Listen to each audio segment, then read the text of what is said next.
Welcome back. After a half hour of lecturing, we have to do something that's a little more interesting than that.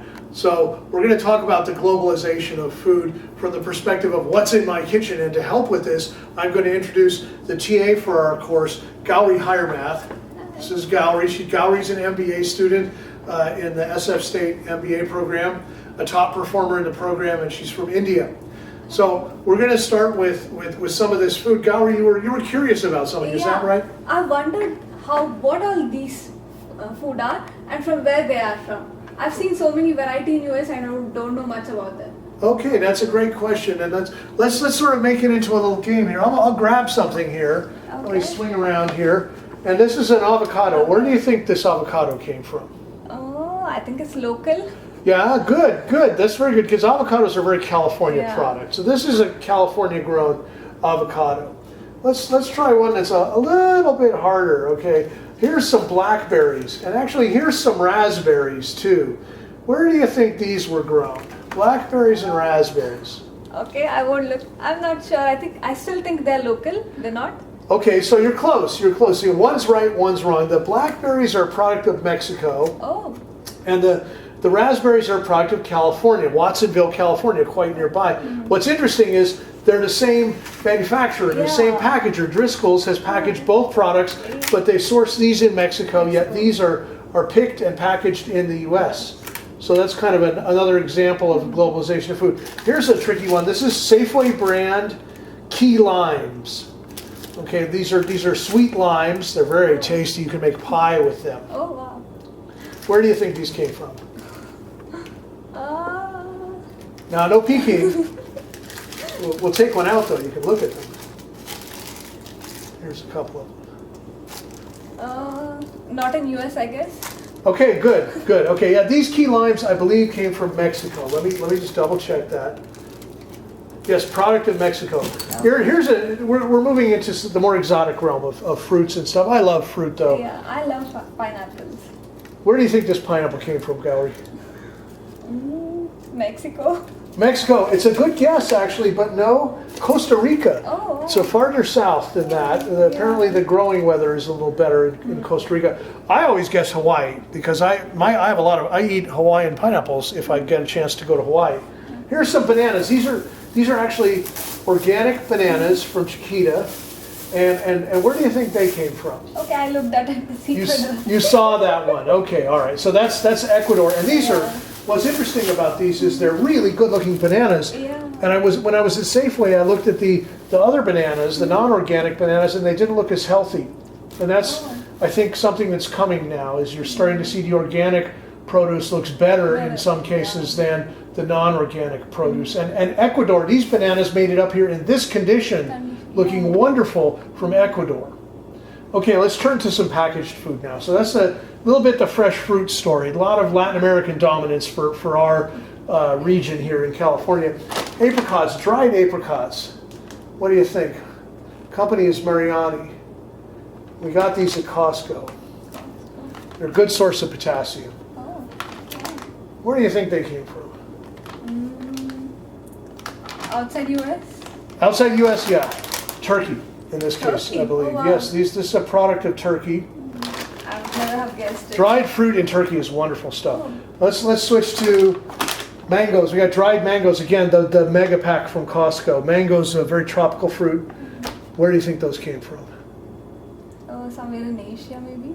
Good. Yeah, South Asia, the Philippines. Okay. South Asian region. I'm going to switch over to this side here. Why don't you grab a couple things and see what you can. There's a couple of low hanging fruit here. What about this one? This must be British. British, yes. Earl Grey tea, Twinings tea. We consume tea by the boatload here in this house. Oh yeah, it says London. It says London, that's right. Okay, so it's really a British treat that's not really British at all. That came from the Far East. This is soup consomme, chicken style, but this is a vegan soup broth that tastes like chicken soup, but there's no chicken within a mile of it. It's really tasty stuff. We use it in a lot of soups. Where do you think that one came from? No idea. Israel. This is an Israeli food, yeah. Packaged and produced in Israel. And then here's a kind of a funny one. And this is just the stuff in my home, people. We didn't really. This is what we normally grocery shop for. Okay, I'll admit we don't normally buy key limes, but everything else we normally have in the house. Coconuts, dried young coconuts. It says premium Thai coconuts, but then coconut oil, which is very good for you, by the way. Coconut oil came from somewhere else now. I'm losing it. Oh, this was Philippines and was it Turkey? We have to take a look here. Product of the Philippines. Okay. So what we got is Thailand and the Philippines, both for coconut-related products, but different forms of the product, different countries. Very interesting, very engaging idea. Italian-style olive oil, extra virgin olive oil. You would guess normally what? Italy. Yes, it's certainly me. Turkey. Okay, here's one. Here's one. Can you get close in on this? California Girl baby clams. It says California Girl on them. I would guess it as California. Yes, sure, except it's Peru. But it's not. This is a Peruvian product. California is an object of much admiration in Peru, I'm guessing.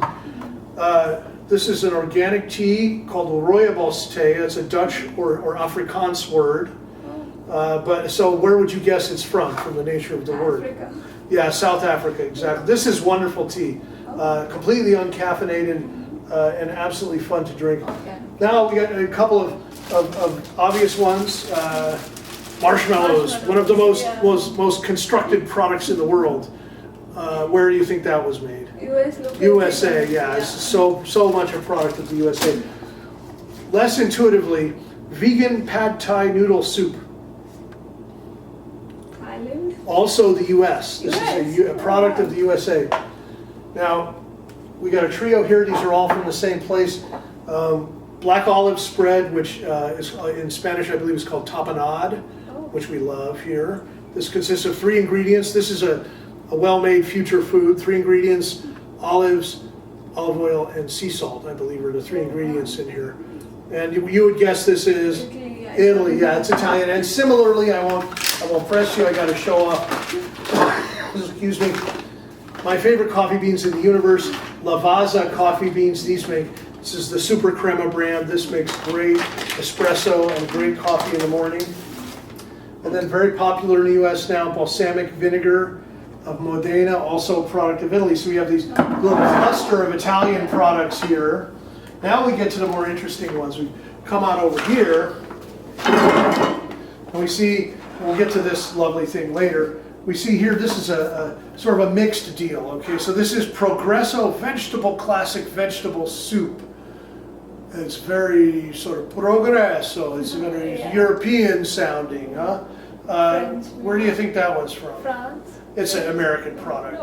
No. And then we have another one, quinoa, which is a Peruvian grain, but this is a Safeway branded product, and I'll just tell you, this is completely made in the U.S. So these are kind of cultural foods that have been produced way outside their home cultures, in fact, in the U.S. Now, some more interesting ones, we kind of different category here. This is ground Saigon cinnamon. They don't call it ground Ho Chi Minh City cinnamon. So the cinnamon was sourced in Vietnam, but it was processed in the U.S. into this packaging. So that's a very global thing to do, is get the raw materials over here and then package it here. Here's another one. This is a product that a former student of mine has launched, and he's selling this in Whole Foods types, high-end health food stores, and it's corn. It's a corn snack, toasted corn with various flavors. This is the picante version of cancha, and it's a Peruvian corn. The product is Peruvian in nature, the raw material, but he ships it up here in bulk and processes it in the U.S. to have maximum control over the product quality. And if any of you know anybody who's interested in investing in this firm, you should send me an email. Okay, now, so these were kind of hybrid. Okay, we had kind of American sort of fake cultural, fake other culture foods. We had stuff that's produced, raw materials from other cultures, packaged in the U.S. And now we have completely locally sourced food. This cioppino sauce, which is a Latin American sauce, was procured at the fish market in Half Moon Bay, California, which is right on the coast. And then we have this really wonderful NorCal for Northern California honey, which is raw, unfiltered, unpasteurized, made by American bees, it says here. And this is actually made locally. This is made within a few blocks of this house here in San Mateo, California. So these are examples of super local products that are doing pretty well.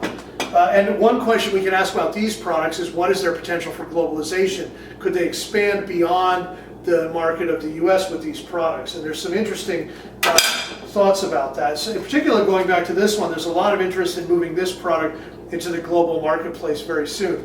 Finally, we have some of the tools. This is a Fujimaru knife from Japan with an outer sheath of stainless steel, and you can see there's a little band here of carbon steel, high carbon steel. It's a super sharp knife, and I got this at the American store, Williams-Sonoma, when it was on sale.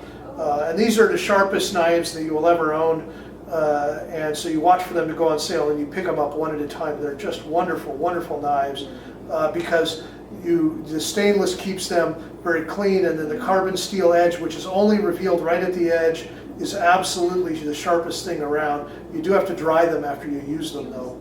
You use it, rinse it, and dry it, and then put it back in the knife rack. But it's a wonderful, wonderful knife, completely made in Japan, 100% made in Japan, sold in the US. These things are available globally now. This is challah, which is made by my wife, Dee Dee, and this is a braided egg bread, a culture of Judaism. And it's a bread that consists of many ingredients that are sourced, many of which are sourced locally. The flour is sourced at Central Milling Company, which is a South San Francisco-based flour milliner. The yeast is sourced at Red Star, which is based in Oakland. The eggs are not locally sourced sustainable eggs. I can admit that. They're just Safeway eggs. And various other ingredients. We use an exotic kosher sea salt from the Red Sea, and some of the other products that go in here are sourced in different countries. I can't remember them all at this time. And then I want to finally turn briefly to wine, which is another very, very global business. And let's just randomly grab some wine here from my wine rack. And this is Tishbe Emerald Riesling from Israel. That's a very interesting place to get wine from. And then this is a very funky wine, Ménage à Trois. It's made in California. And then this is, where is this one made? Australian Muscat. Okay, some very global stuff. Let's see what else we got here that would be worth showing. And you have to, of course, this is a French wine, Saint Croix du Mont. A little French wine here. And then finally, I have a bottle over here, leave off stage for. And this is a bottle of wine that was locally produced by my father in the year 2000. There's only 10 bottles of that wine in the world. He bought some grapes and produced the wine kind of on a hobbyist level. That's why there's so few bottles of it. The point is that wine is a super globalized business. And actually studying the wine industry is a historical strength here at San Francisco State. So we have several scholars who do studies of the wine industry and sustainability. If that's an interest to you, I can shoot me a mail and I can hook you up with some of these profs who are interested in this stuff. And that pretty much concludes our tour of my kitchen, also our discussion of the globalization of food. Thanks for listening, and remember, watch the videos. Thanks a lot. Bye-bye.